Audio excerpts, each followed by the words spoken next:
Welcome, everyone, to Business Growth on Purpose. I'm your host, Jose Palomino, and today we're going to talk about something that anyone who's involved in complex sales, if you sell a big service, like an engineering firm, an architecture firm, or you sell a complicated piece of equipment or any other industrial service where proposals are an essential or necessary part of your sales cycle, and more importantly, your buyer's buying cycle.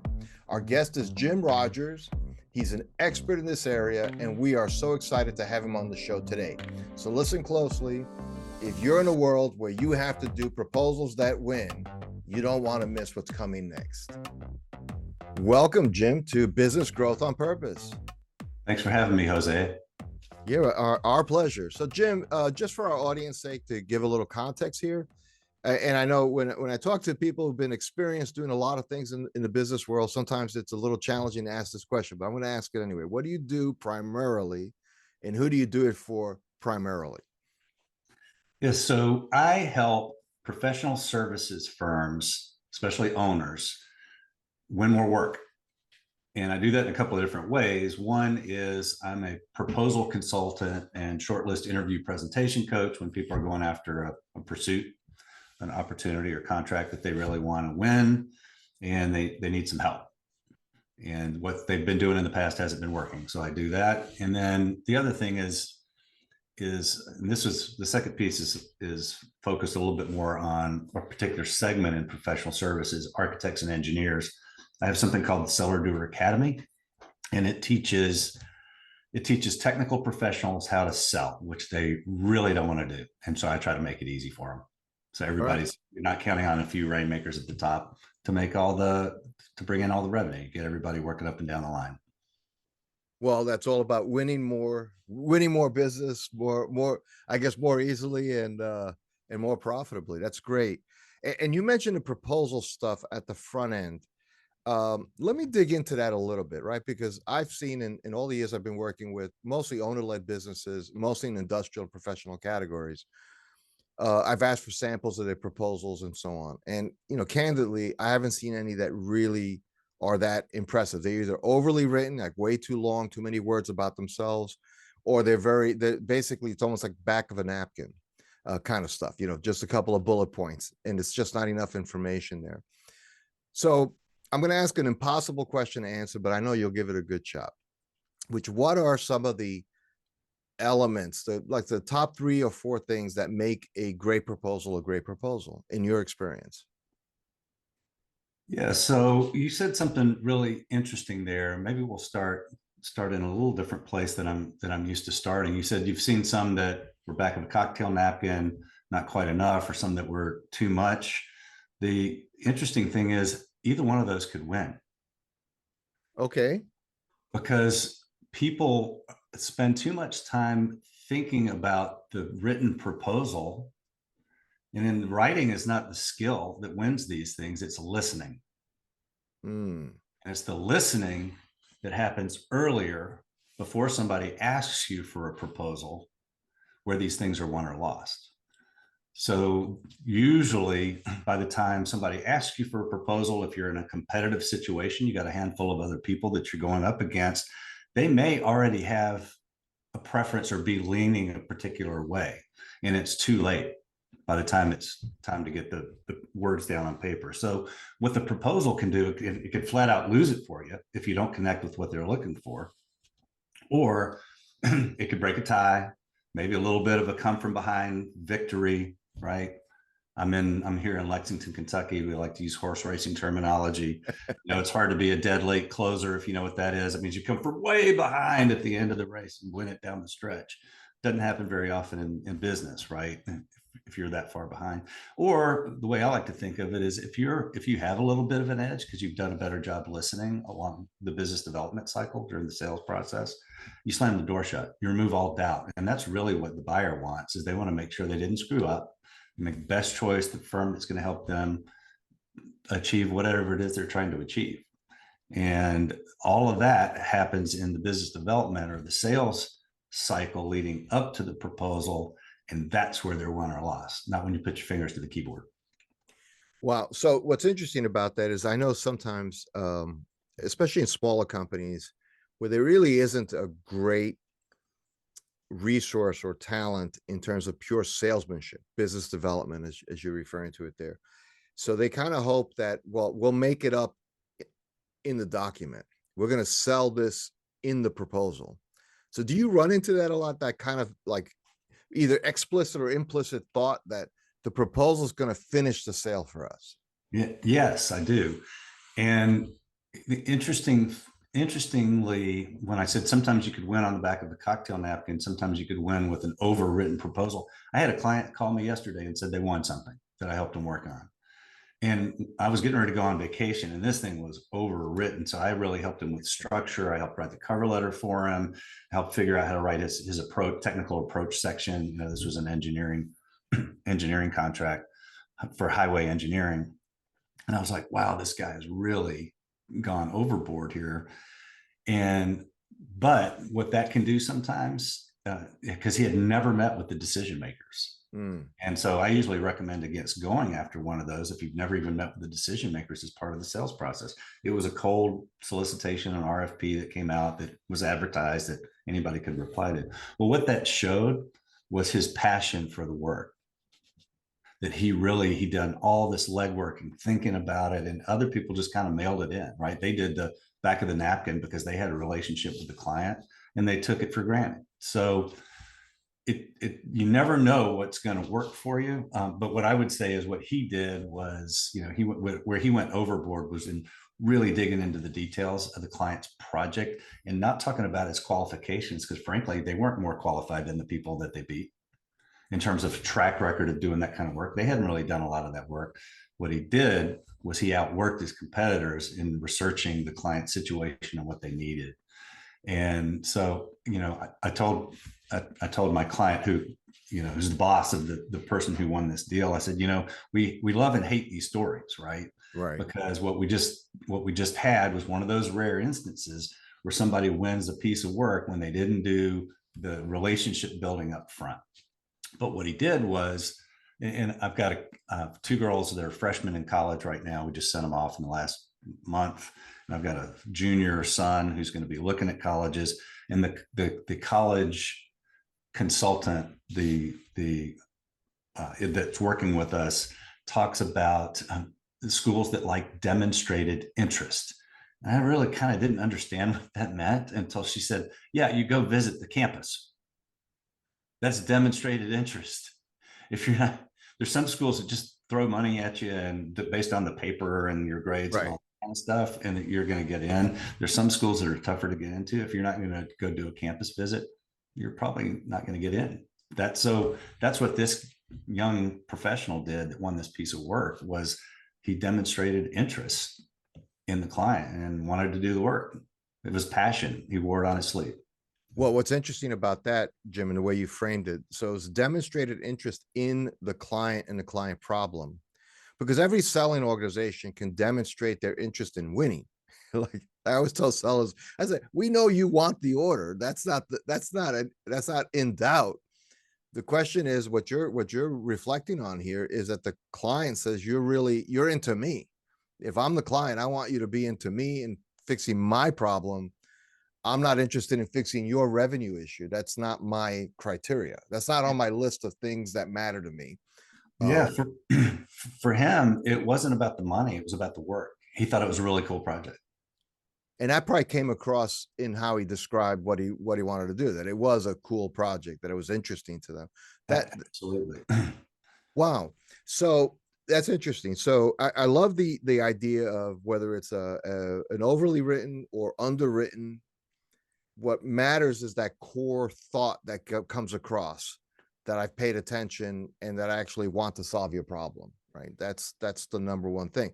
So one thing I've seen in a lot of technical categories, and you talked about even in the example you just gave, not spending a lot of time on qualifications necessarily, right? So a lot of technical companies, I've worked with a lot of technology companies, they spend a lot of time telling you how great their whiz bang 9000 is, right? And all the things the whiz bang 9000 can do.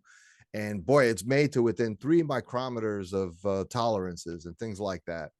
So how do you shift that thinking when you're dealing with technical sales organizations that are in love with their own stuff, either services or they make a machine or whatever.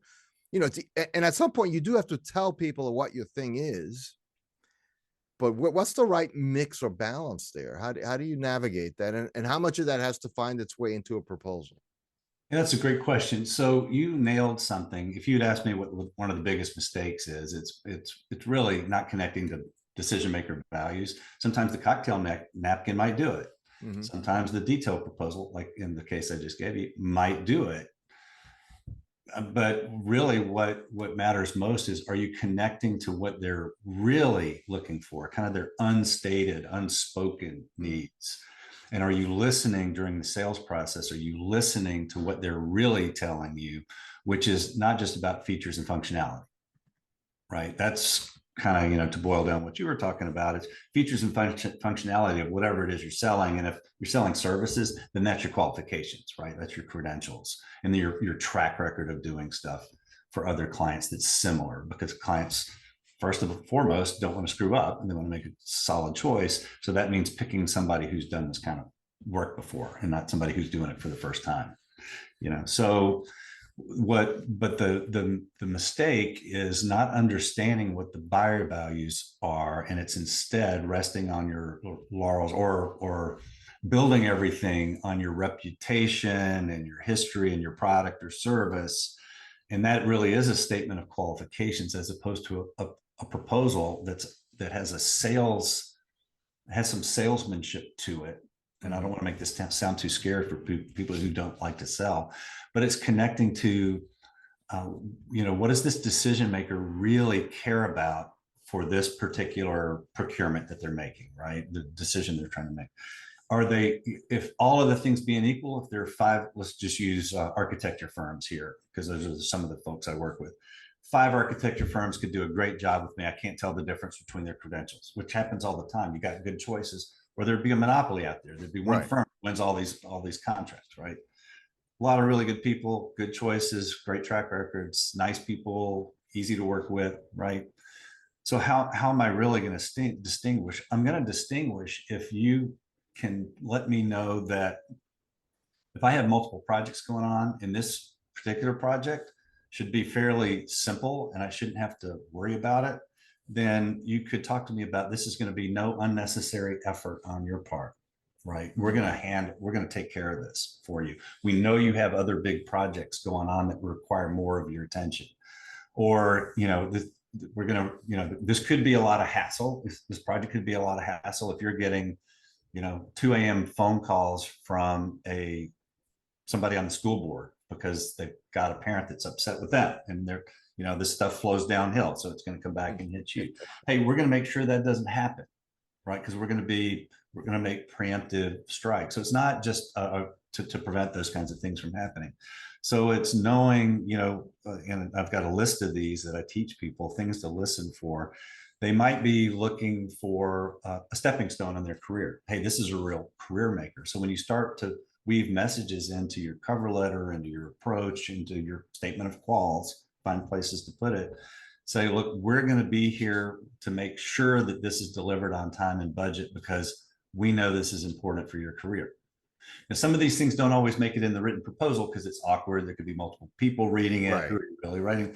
These are the messages that you can reinforce if you want to keep in it and hammering home the message that we're going to deliver on schedule and on budget, right? Because we know that that's going to connect to something that they care about, not just the qualifications. So one might be that, one might be independence. Hey, I've got a boss that micromanages me. If I do a good job on this one, he might quit looking over my shoulder because he'll trust me. So I win my independence. I lose that dependence on my boss. And that's liberating for somebody. Once you understand why that particular project or contract's important to them, it's a different kind of proposal that you're writing, because now you're writing to connect to what that person knew, their head or their heart or their gut, what really matters to them, because they've got a choice between 3, 4, 5 good firms who could deliver the work, but can they deliver the kind of success that I'm looking for personally?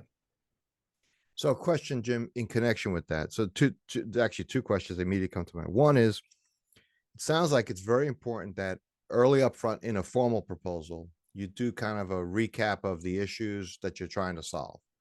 So we have alignment or agreement with the customer as to what it is that matters to them.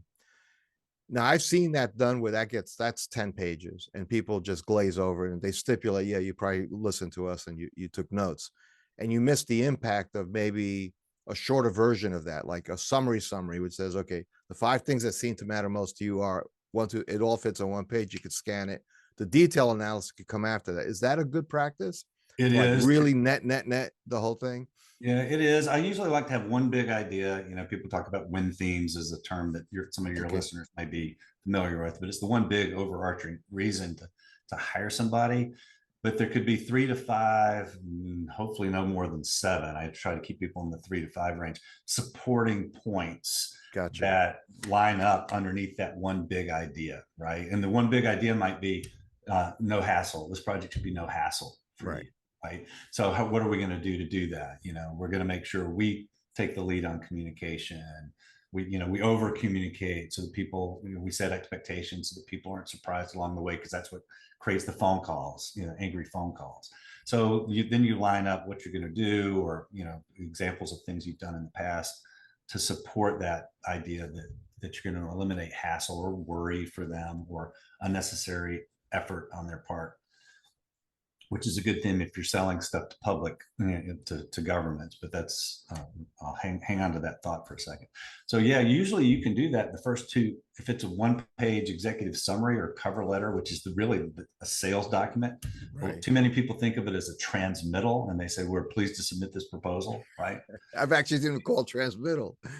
And that, to me, that's a transmittal letter. And what a sales letter starts with is, this project is important, or you're undertaking this program right now because the time is right for you to to build this new school, Right. In an underserved community, right?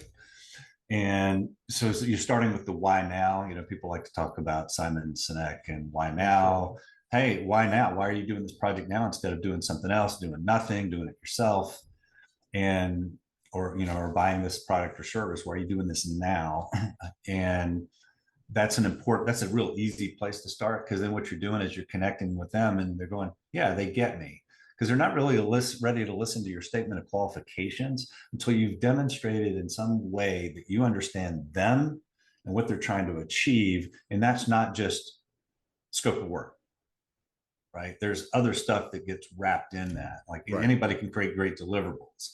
Anybody can deliver projects for clients, but can you help them achieve other things that's where the differences are made in winning or losing a deal, So I want to get point. Yeah, it can be real succinct, 3 to 5 bullet points. It can be done in the first paragraph or 2, and then you can move on from there. It does not have to go on forever. Now, there are technical requirements. Sure. Of course, you have to address those, or you're going to be tossed out for not, checking some boxes there. But a lot of this can be done really tightly up front. So part of what I help people do is I had a client called me a savage editor once. I kind of wear that with pride, right? Is I help them eliminate what I'll call one of the other big mistakes people make, to your point about having too much information, is clutter. And I call it verbal and visual vomit. Right. The verbal vomit is just too many words. I can't, help me focus, right? This is just too much. I got to read 10 of these, or I have to evaluate 10 of them. I don't have to read them all. If one of them doesn't look credible, I'm going to, like, you were lazy, I'm going to throw it away because you don't really want my business. You took me for granted. So there's that. And then the visual is,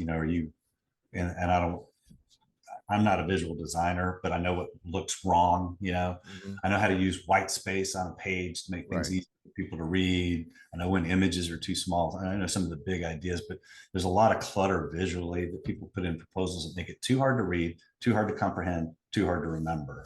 And I call that visual vomit. So that's the too much clutter that gets in the way of my key messages, those 3 to 5 things you want me to remember when I finish reading the document. We're hearing your sales presentation, right? If you're in they call it shortlist interview presentation and the industries I work in, but it's frankly a sales pitch, competitive sales pitch when you walk out of the room and your competitors are in the hallway ready to walk in to do You theirs. get right. You stick your foot out so they trip. No, I'm just kidding. But you wouldn't do that. No, you Uh, walk out and you say, there's no reason to go in. We already don't waste That's your right. time. You might as well have a good lunch, right? On me.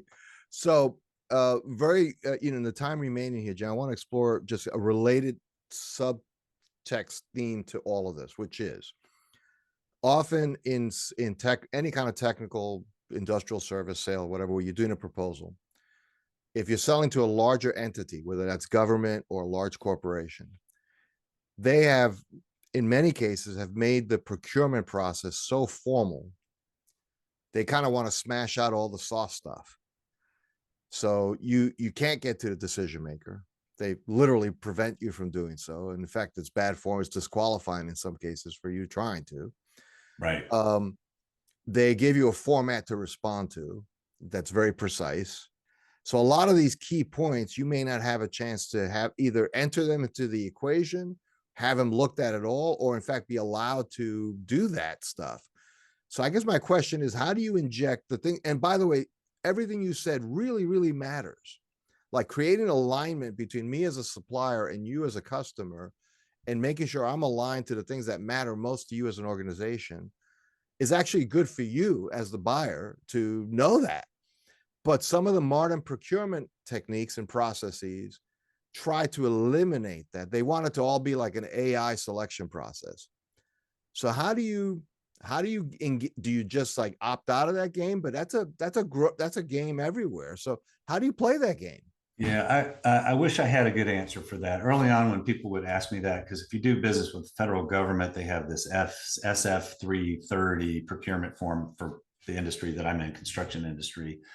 And it's very, to your point, very specific about what you can do where. There's one section in there, I forget it's section H or M, where there's some creativity where you can do something, right? But frankly, what those folks are looking for when they have that kind of procurement process, they think you're a commodity and they're really looking to consolidate suppliers, right? And to get economies of scale and squeeze people on price. I don't work with people in the industries where it's that commoditized, right? Usually there's a personal element to it.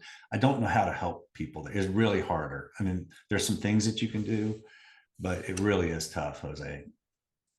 Just is, right? Because Yeah. but you said, I think it's exactly the point. If they view what you do as any one of these fruit would be fine for the fruit salad, it doesn't matter which one. They would pick one. If you want strawberries, apples, bananas, it's all the same. If it's all the same to them, it's going to be hard. They've created a process that they will never get. In fact, they will never get value add. They'll just get the basics. And that's shame on them. And there's a lot of people in procurement that kind of operate on that basis. So if you're a company competing and you find yourself, I'm always in these 3 bid, 5 bid RFP situations where I'm just filling out forms. Is the word there that either become very good and efficient, and that's a volume game, or find a way to create some differentiation that might attract different kind of buyers? I mean, it sounds like it's one or the other. You're not gonna change the federal government's procurement process in a particular if they're buying bunk beds for for military dorms. Yeah, which I don't know how many listeners you're going to have who are selling that, but maybe. So yeah, it really is. It really is. They're really trying to get it down to price. But here's when they get in, like say federal government or maybe even state and local government. One of the things somebody told me years into this when I was trying to help people overcome the barriers that you're talking about is they said, Jim, some of these governments don't read proposals, they score them. Mm-hmm. So they've got their card and they're looking for criteria. First thing they're trying to do is throw out people that are out of compliance. I read results of something a client of mine came in second for out of like 10 bidders. And he sent me the scorecard and they finished second. He was really excited. I was like, well, some people hate finishing second because you'd rather like finish eighth because then maybe you just completely blew it, right? Right. And he said, no, I was pretty happy because of the people we beat. But they actually had very specific comments about why they thought that they didn't meet the qualifications or weren't specific enough. And that was a pretty regimented procurement, So that was valuable because then you figure out why you made a mistake. But in terms of scoring the proposal, that was enlightening to me for somebody to put it that way, because they were basically telling me they're going to ignore your sales messages, Jim. So I just, when people call on me and they want to work on one of those, I'll say, hey, if there's a short list interview presentation, call me then, right? Get in the hunt. Don't screw up. Don't be out of compliance. Put your best foot forward. If you want me to look at something, I will, but I'm probably not going to be able to roll up my sleeves and make a difference for you. But if you get an interview situation, call me. I can help you then. Wow. For Well, sure. Jim, there's so much in this topic. I mean, it's a really important topic to anybody who's selling in the B2B space, and they're often going to find themselves in a situation. So if somebody listening said, gee, I'd like to learn more about what Jim does, maybe contact you and so on, where should they go to find out more about you, to make contact with you? Yeah, the best place is unbridledrevenue.com. So unbridled, like the horse. Hey, I'm here in Kentucky. Unbridled, Okay. UNBRIDLED, revenue, just like it sounds, REVENUE.com. And they may see that takes you somewhere else. That's kind of, we're the home of the Seller-Doer Academy, which is where we teach people the technical people, the skills that they need to sell in the professional services industry. So it's not a scam. I'm not going to steal No, somebody's it's all good. So when they Unbridled see that Revenue. redirect, but it's unbridled revenue. Right. And we'll have that for those of you watching, seeing this in a format where you have the show notes visible. We'll have the links to unbridledrevenue.com and also Jim's LinkedIn profile as well. So Jim Rogers, thank you so much for stopping by Business Growth on Purpose. We really appreciate you sharing your wisdom and experience. Thanks. I appreciate you too, Jose. Maybe you can help me with the brand confusion over my Seller-Doer Academy and Unbridled Revenue. I think we might be able to do something there. We'll work on that. I'm a Harvard Business Review case study in brand confusion. Maybe you can help me figure that out. Absolutely. All right, Jim. Thank you. Thanks for listening to another episode of Business Growth on Purpose. If you like the show, hit subscribe and leave us a review to help other people find the podcast. And if you're ready to take the next step in driving intentional growth for your business, come check out what we're doing at valueprop.com. We've developed industry-leading programs and systems to help B2B owners take control of their growth. Until then, thanks for listening to another episode of Business Growth on Purpose.